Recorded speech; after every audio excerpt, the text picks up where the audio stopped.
system of providing marketing authorizations to the innovative drugs by European Medicines Agency. It was established in 2004, and this is a very important step that may also still work better. Still, we are lagging a little bit behind the US because the procedure takes a little bit longer than, for example, in the US, but still we made big progress.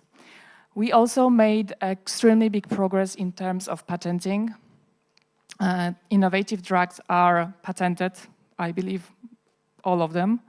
And in Europe, we have a European patent system that we benefit from, but it's a little bit sometimes difficult for us because we have to validate the European patent in every member state that we want to operate.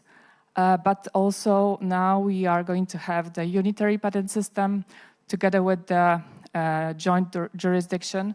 And this is an important step towards common market for pharmaceuticals.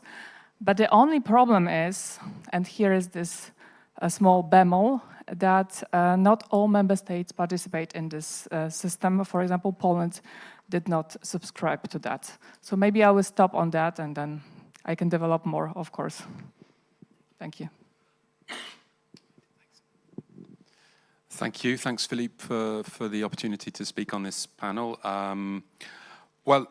The terrible 10 of the single market strategy covers a lot of the barriers that we would identify, actually. So we think that that's a very good synopsis of some of the issues that businesses are facing. That we have conducted over the years a couple of surveys of businesses to identify the main obstacles that businesses encounter, and most of the businesses within the chamber network are small or medium-sized enterprises. And the last one of those we did was about beginning of last year. And we tried to do it very quickly, a little bit quicker than we planned, to feed into the Letter report. And indeed, Enrico Letter spoke when we presented the findings of the report, which showed in broad terms that the big challenges that businesses encounter are diverging legal practices between member states, the cost of the regulations that they have to comply with, and a lack of information about diverging legal practices as well. So it's not just the fact that there are different obligations in different member states, it's also difficult for companies to find out what they are and how to comply with them. Which is quite broad, but I think nonetheless quite telling, also because these are the same problems that companies were telling us about a decade ago or even 2 decades ago. So I think there's a lot of quite entrenched barriers that businesses are still encountering and have almost become immune to an extent. They sort of consider them as a bit of a necessary evil now, which is a pity. But nonetheless, I think that we can do better and we should do better in tackling them. And I'm hopeful that the single market strategy will help with that. If I'd have had my phone and I'd have answered the Slido question about how satisfied I am with the single market strategy, I would have given a very high mark, but I would have given a similarly high mark to its predecessors from the beginnings of previous European Commission terms, and ultimately they didn't really deliver much. So the fact is we need to actually proceed with implementing the many excellent recommendations that are in the single market strategy, and the ball is not entirely in the Commission's court on that, of course. It's very much with the member states as well. And to give a couple of more specific examples, again, 1 or 2 of them are mentioned in the terrible 10. Product packaging and waste requirements are very fragmented. Service provisions are extremely restrictive in many member states, despite the fact that the Services Directive is now over 2 decades old. Or perhaps because the Services Directive, the way it was designed, is fundamentally flawed, but let's not get into that perhaps. And issues around posting of workers, temporary posting of workers. Those of you who were at the dinner last night heard me moaning about this then, but I find it remarkable that it was such a struggle, and congratulations to the Polish presidency for making a breakthrough, but it was a huge struggle for them to get agreement on whether we could use an e-declaration in relation to the temporary posting of workers, which to me seems like a pretty basic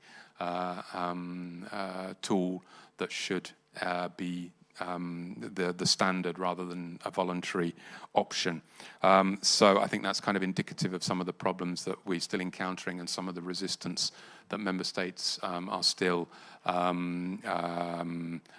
causing as well. So a lot to be done, but I think that the single market strategy encapsulates what needs to be done pretty well. Good.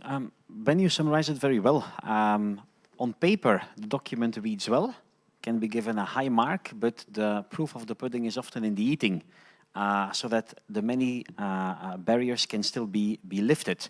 And that's why I would like to ask if the technical team can help me, before we go to the policymakers, to put 2 more questions up on Slido, because that can help us orient what are the pain points and where we would like the member states and the Commission to further work on. Jakub, would it be possible to put a Slido slide on again?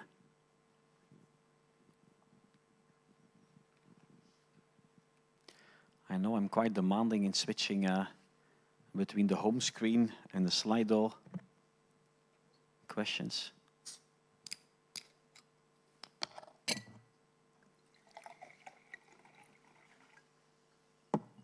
Great, there we are again. This is your opportunity to scan again and participate and voice your own opinion as an audience. Either scan the QR code if you haven't done it yet previously. You can also continue otherwise with the same poll. Otherwise use the hashtag 1306507. And then we go to the question that's next. Let me see. There we go. I'd like to get an idea from the audience where you think the single market is the most fragmented. And there's a lot of different policy fields to choose from. Transport, research and innovation, financial services and banking, environment and the circular economy, digital energy, health, or security and defense. And then we would, of course, like to see how much the single market strategy is already taking on board these fragmented policy areas and what can be done more. Let's give it 5 to 10 more seconds. Security and defense, I see. Environment and circular economy scores high. We've got a bit of everything.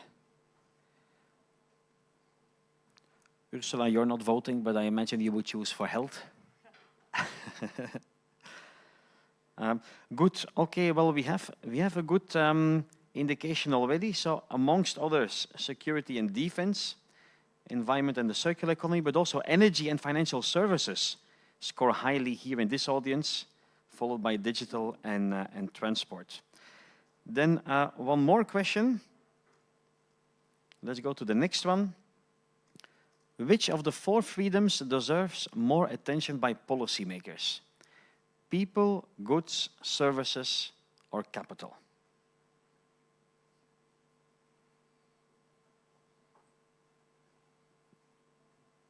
Let's see who wins the race in this question.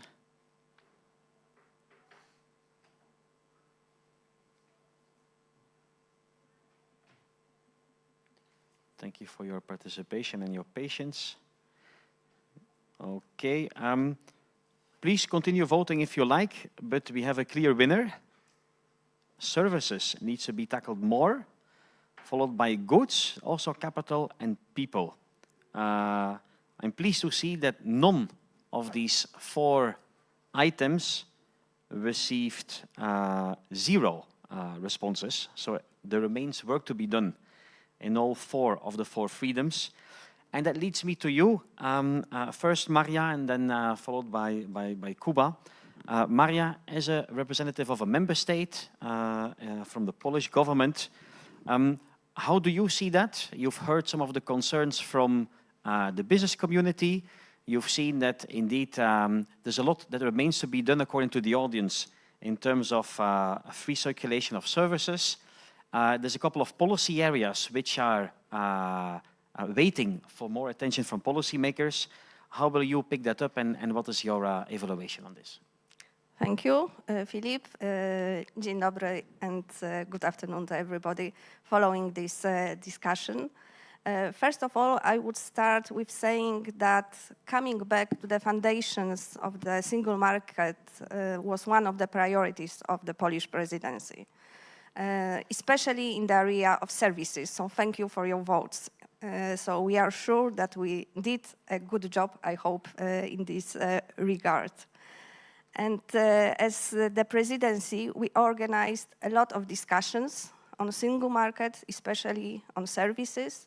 We organized conferences. We organized Single Market Forum in February in Krakow, where the Commission, the entrepreneurs, and the others could discuss the most important issues connected with this area.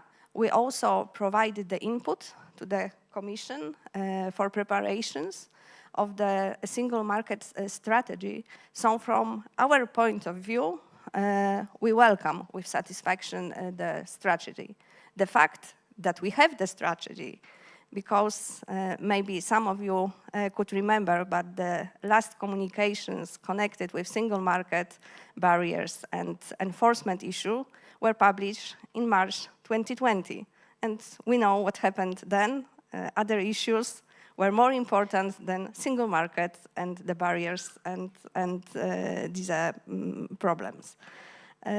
So we are grateful that the results of the discussions that we held were taken into account by the Commission and were put into this strategy. Especially, we are grateful for action plan for services, because we voted very much for having such a timeline of actions to be involved in the strategy, and also the list of the most harmful barriers. My ministry published the third edition of Black Book on Barriers in the Single Market just at the beginning of the presidency. It was the third edition. We, in previous years, published two more. And our recollection is that only 20% of the barriers from the previous Black Books were solved during this time. It was about 3 or 5 years. And we see in the list of the terrible 10 some of the barriers that were described in the Black Book, especially the problems connected with posting of workers, but also with labeling and packaging. And we see them there. So we see that it is a success of our presidency that we have such kind of strategy. Of course, it is not ideal, I would say, yes, because we see some actions that are planned far away for 2027, so 2 years and a half or more. So when we see how the world is going very fast, wow, this was the omen. So how we see how the world is going very fast, we know that we don't have much time for improvement, so we need to act quickly. And we support also the sectoral solutions that are included in the strategy, especially the Construction Act that is envisaged, the business services and retail issues. Of course, the servitization, which was one element of our discussions that we took during our presidency. Especially, we put effort to solve the problem with distinction between temporary and permanent services activities. So the Commission promised to have the guidelines in this regard. And we know that in some member states there are huge problems connected with this distinction, and the entrepreneurs are treated as taking the activities on a permanent basis, even if their services are on temporary basis ones. We see the actions connected with recognition of professional qualifications, connected with introducing digital tools. This is what we appreciate. On the other hand, we have the enforcement of the single market regulations, which is also a very important issue. And as we see in this document, the Commission puts an effort to see that the member states are also responsible for this area. But the Commission is also the guardian of the treaties, so what we need is the consistent and decisive actions by the Commission, and I mean also infringement, because we need to be consequent in this regard. And we hope that the single market issues are really coming back on the agenda. And what is needed is, of course, political ownership. So the strategy cannot be the only one initiative that is coming. We need long-term action. We need also what was said before in the session, that it is not only DG GROW that is looking for the single market regulations, but that also other DGs are involved. We see it in SMET projects, because I'm the representative in SMET group. This is Single Market Enforcement Task Force, which is dealing with barriers, with good practice, and we try to change some regulations in the member states this way. And in some projects, DG GROW cooperates with other DGs. We have the project, for example, on biosolutions, and projects on opening the bank account, where other DGs are also involved. But we need it more actions like this, that the other DGs are also feeling responsible. And we need also commitment from the entrepreneurs, because it is not only member state that can be helpful. The member state needs fuel, and the fuel comes from entrepreneurs. If we don't receive information about barriers that the entrepreneurs are encountering on the single market, we couldn't act further. We know that it's not very fast action. I know I should stop. Sorry. So I stop here. I let Kuba say something. Maria, I don't want to steal away your time, but it's excellent to end on that note, that you're still hungry for more input from the business community, so that SMET, member states, and the Commission can tackle that together. On that note, I would indeed actually like to pass on the floor to Kuba. You said at the previous panel that indeed the single market strategy comes freshly out of the oven. So we are all digesting it. How satisfied are you as a Commission with that strategy? And of course, you have to defend the work of your own institution. You saw from the audience that it was a 6.5. Can you capture that sentiment? And how would you see that, and where can work? Are you satisfied with what the strategy covers in terms of policy areas and the free circulation? We've also seen some input from the audience. I'd be grateful if you could comment on that. Okay. Again, thanks a lot for the invitation. It's a great pleasure to be here. By the way, these are thunderstorms. We are, of course, in a strategically sensitive place, but these are thunderstorms, just to be clear. Plus, we are very well protected. It's a very good question. Actually, I can tell you, I gave 8. I didn't give 10 because, well, maybe I would have liked to see a few other things.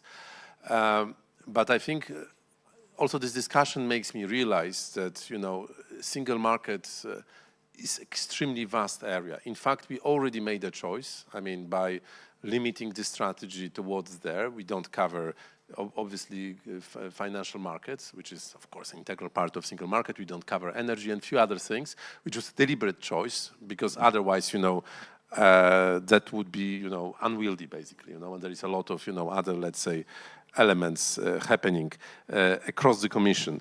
I think what we were trying to do, and it's really, maybe I shouldn't say it, but okay, we are among friends. I sometimes feel there might be even too many things, in the strategy as it stands now, because of course, and my interpretation why the audience gives 6.5, not like 8, because I think audience is basically, they are already anticipating that, that it might not be as fantastic as it is written here. So it might be a kind of sort of a cognitive bias, that they are reading, they're not just reading the text, but they are also, let's say, you are also in a way integrating the context. And the context is indeed difficult, because I think what we have been also trying was that, I was mentioning this déjà vu, but if you compare this strategy to the strategy of 2015, which is the last strategy, there is quite a lot of the difference. There are a number of new things. There are a number of things which were there, which we realized they didn't went through, so we just don't repeat them. We don't want just to hit the head against the wall constantly. What was important for us was actually, how we can maybe find new ways to address the same problems. This fantastic treaty-based principles, or the principles-based approach to services, which Commission has been trying on for a very long time, we clearly see has its limits. That's why we have really new ideas. For example, it's a Construction Services Act. So the idea that you actually look into a particular sector and then you try to identify really very specific barriers, and then, try to basically legally dismantle them, could be, can you transport a crane 5 kilometers across the border? You cannot today, basically, or with incredible paperwork, So, and this example that I give to you, I think should make us all aware it's incredibly, complex, technical and detailed, And this is actually what also me as a manager, it scares me a bit, because it's a lot of work. It's a lot of work for the Commission, but it's also a lot of work for administrations of member states. And we are generally very, very much under-resourced. So it's not only the question of then political issues, the different views of different ministries, of different departments on the issue, but the sheer capacity, to process all those specific issues. So, and maybe one more example that I'd like to give, or maybe two. One is the 28th regime. So this is actually not necessarily a new idea, but again, I think we all take seriously that hopefully, going after this major self-diagnosis, sober self-diagnosis provided by Letta and Draghi, we now understand that certain things that were not possible should politically be now possible. So 28 regime, which is one of the prominent ideas in the single market strategy, is basically about how to enable companies in Europe to have a legal form that would basically de facto, in reality, allow them operate across the borders without setting up subsidiary, which is very often the case, which is particularly a problem for, let's say, medium-sized companies or small companies. For big companies, it's normally not such a big issue. But again, for those familiar with the subject, and also with the history, this is an extremely difficult project, because it spans different policy areas. In order to be attractive for the companies, you cannot just talk about company law, but you also need to talk about labor and taxation. Strategy explicitly says about it, but this in itself, is one major project. And maybe another example, which is one of those actions which are delayed, but I think for a good purpose, the idea of a single market barrier prevention act. So we have so many ways to try to deal with the barriers. We have classic infringements. We have SMEs. And again, I think it shows this, that we are constantly looking for ways to address the same issues, you know. So there is an element of doubling down on what has been done, but also, you know, testing the new approaches. So I think I'm giving you a bit of a sense, also a bit of internal cuisine, but ultimately our objective is to deprive us of collecting sense of déjà vu when we will be discussing the issue again in 5 years from now. So that would be my take. Kuba, many thanks. One thing you said struck me, because I'm really sorry that I didn't program a question in Slido asking the audience how many additional resources they think are needed to also effectively implement the strategy. Because I know it is indeed a pain point that it demands work, that doing the technical nitty-gritty work of bringing barriers down requires resources. I'd like to move on to the next phase, the more forward-looking element. And Jakub, with your help, I would love to pull up the one slide and then afterwards also do one more question with Slido towards the audience, because we want to look also to the next months and years, what needs to happen next to deepen our single market. First, the slide, if you can, on the separate presentation. Please bear with us for a second.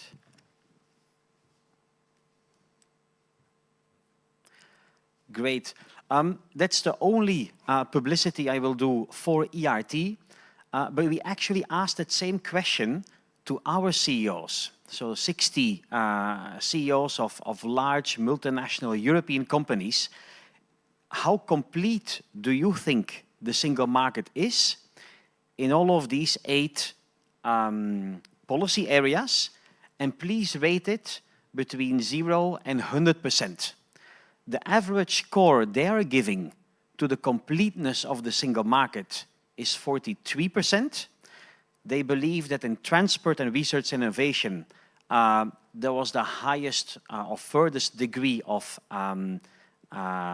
completeness, or the least fragmentation. But indeed, similar to what our audience said, there's a lot of work that remains to be done in security and defense, in energy, well, health also, digital. And the question is, to what extent is a single market strategy tackling these areas sufficiently? That will be one of the questions for the next round. But first, one last question to the audience. So Jakub, if you want to one last time put the QR code on the screen, and then we can ask our audience to keep their phones ready. This is the QR code. You might have saved the Slido link still on your browser, but if not, you can scan it now. And then we'll go to the question that we'll, of course, also ask to the panelists. But who is primarily responsible for stepping up action to bring down barriers? Formulated in a more negative way, who's the real culprit? Yeah. Who should we blame for the current fragmentation? Is it member states not doing enough? The European Commission, the European Parliament, businesses? Should they input more, describe the obstacles better, or citizens?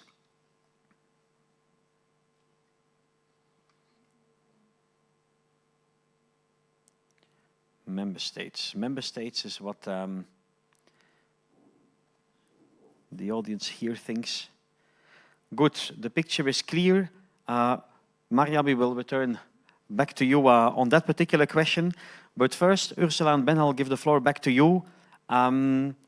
What do you think the single market strategy can do indeed for your community, for your business, for your members, Ben?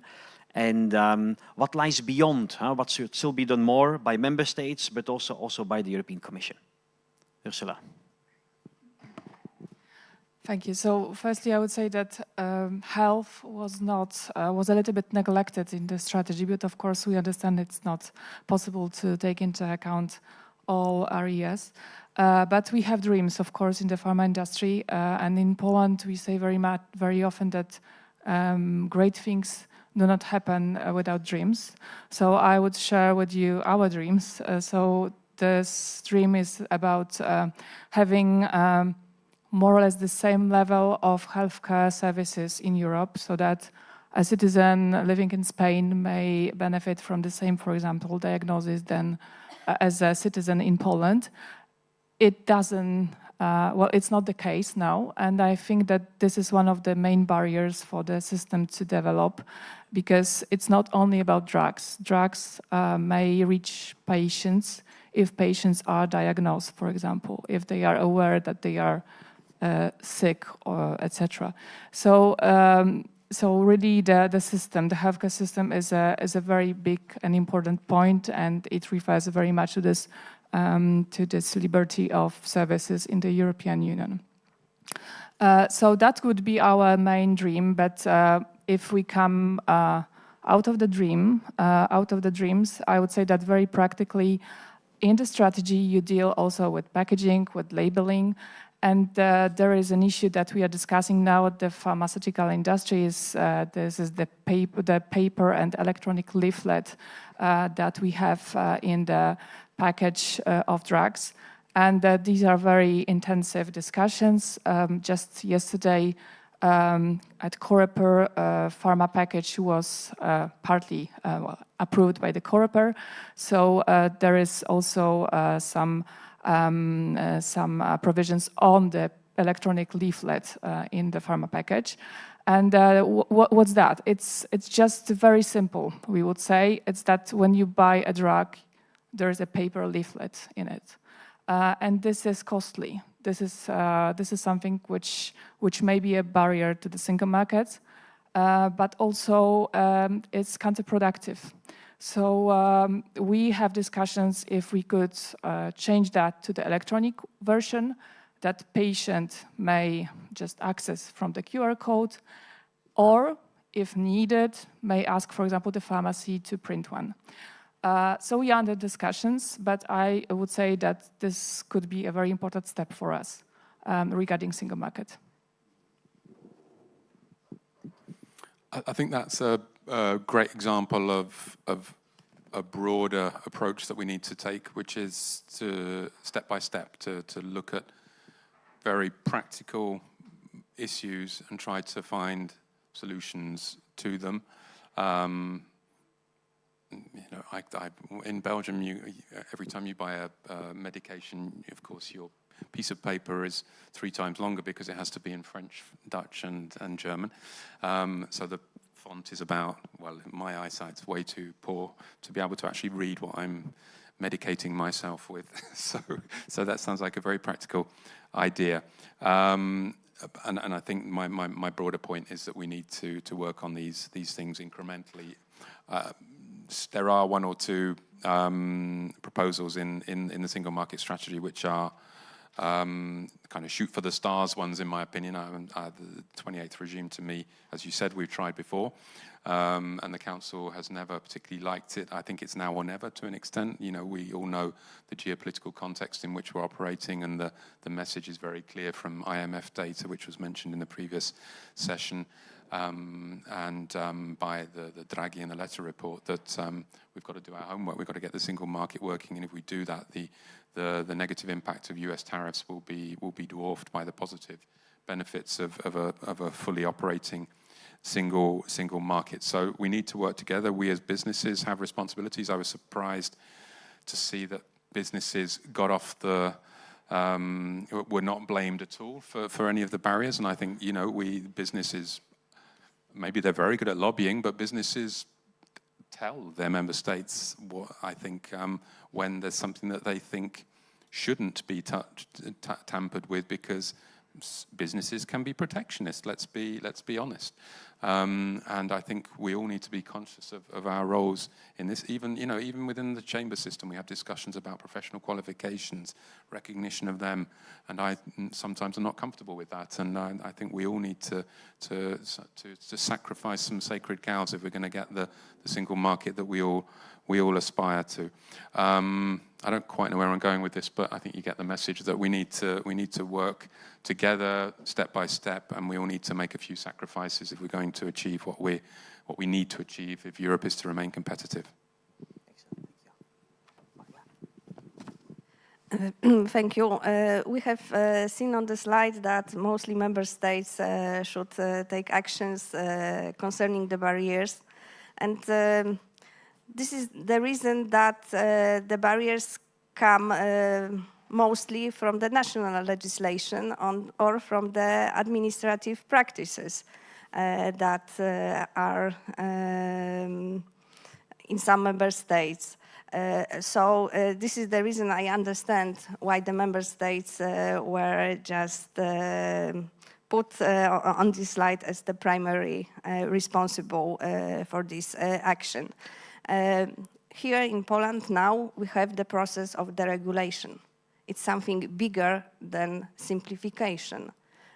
So we have the special task force that is preparing hundreds of proposals that would ease the life of entrepreneurs. So we are doing this step also further. But in removing the barriers, as I said before, we have this SMEs task force also, which is helping member states to find that their regulations can be a barrier, because sometimes they don't recognize them as a barrier for others. They think that they have this special national interest in having this regulation. So it's very often that we hear. But we also need pressure. So the pressure for the European Commission helps with removing the barriers. So when one member state has the infringement procedures on introducing one barrier, and other member states know about this, there is less risk that others would follow the steps and would introduce the same barrier in this member state. Thank you. Yeah, I think it's absolutely what Ben has said, and Maria. I mean, clearly the national barriers ultimately are so often basically a result of a domestic pressure from certain businesses. You know, that's obviously the complex picture behind. You know, and I think I'm sure we are all very much aware of this. As I said, I mean, looking forward.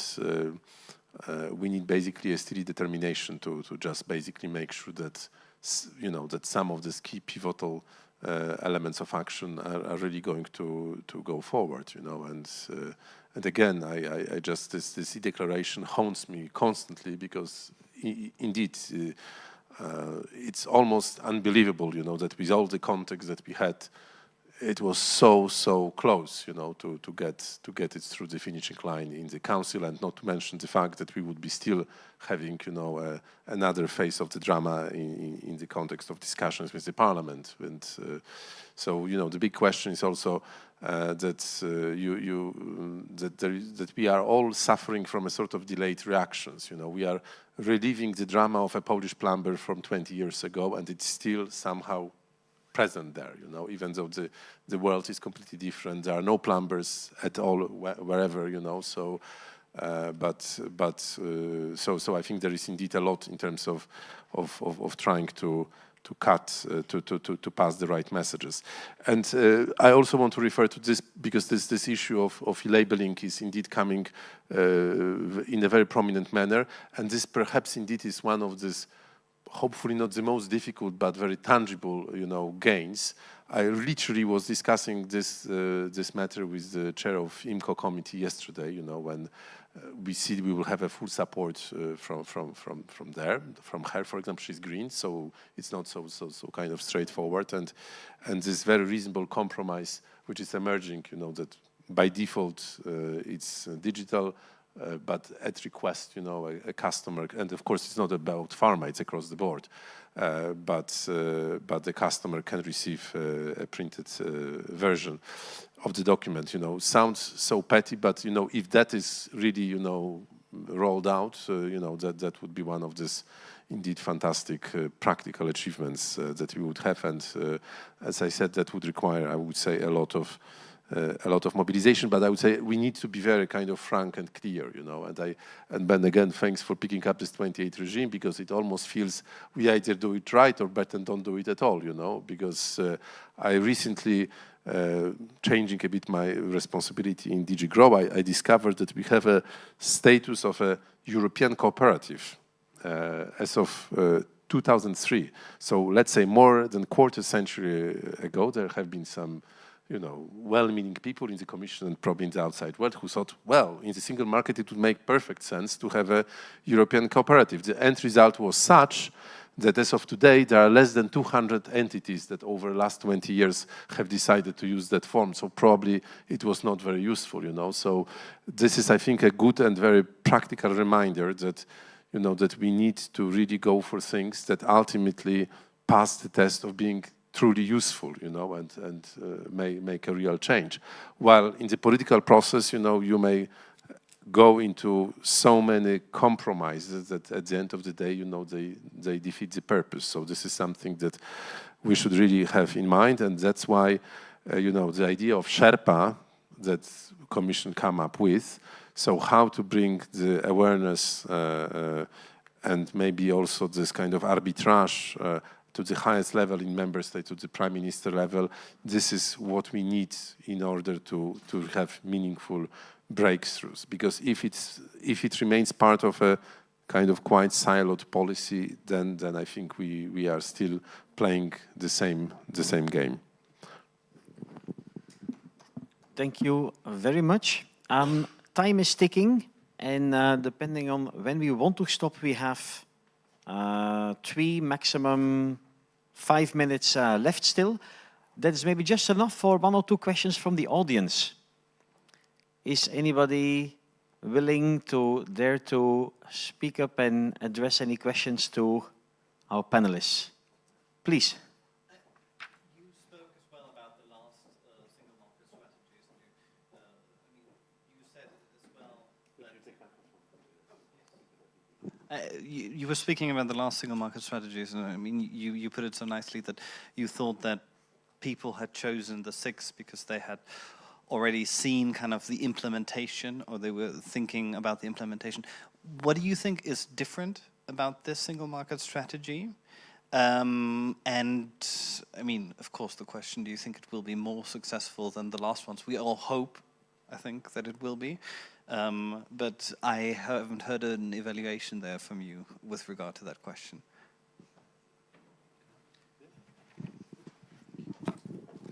For me, the context is very different, of course, and I think there's a realization, as I mentioned before, that that we've got to sort out the single market, and if we don't, we're in deep trouble.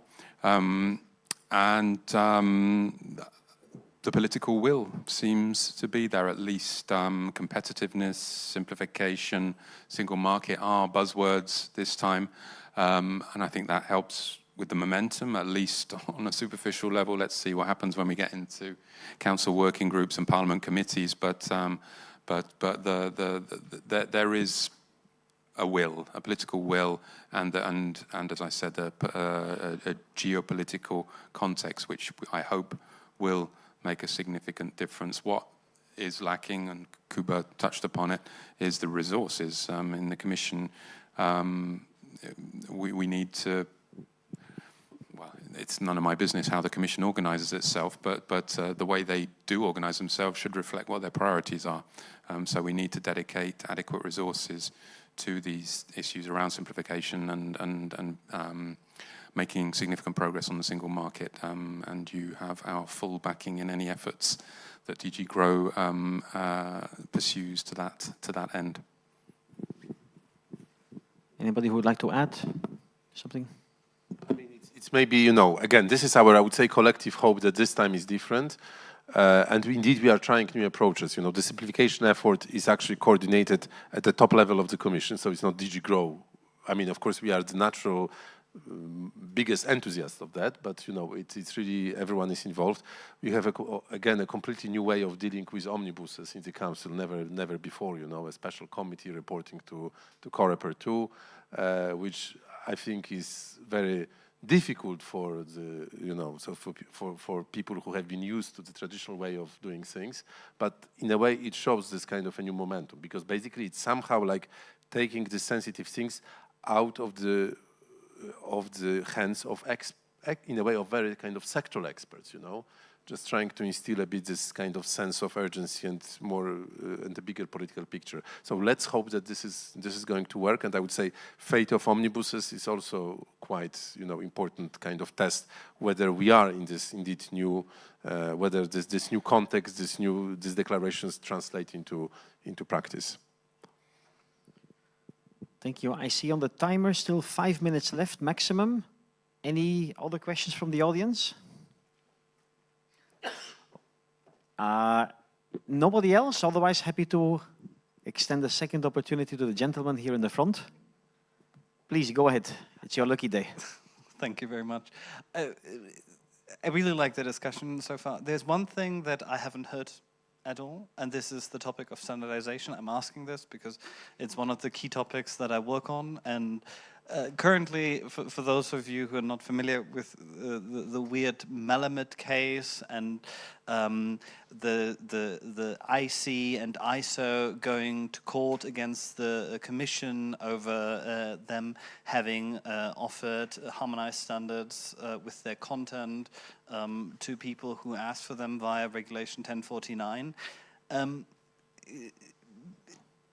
How do you see the single market strategy in a world where maybe if we have the end of the Frankfurt and the Vienna Agreement, those are the agreements between European standardization and international standardization, and this is something that has been really discussed in that community, kind of a rift from the European market away from the international market, because standardization goes in completely different terms, because we don't have agreements anymore that force us to work together. And I mean, especially now, because we're introducing common specifications as a horizontal measure for when harmonized standards are missing.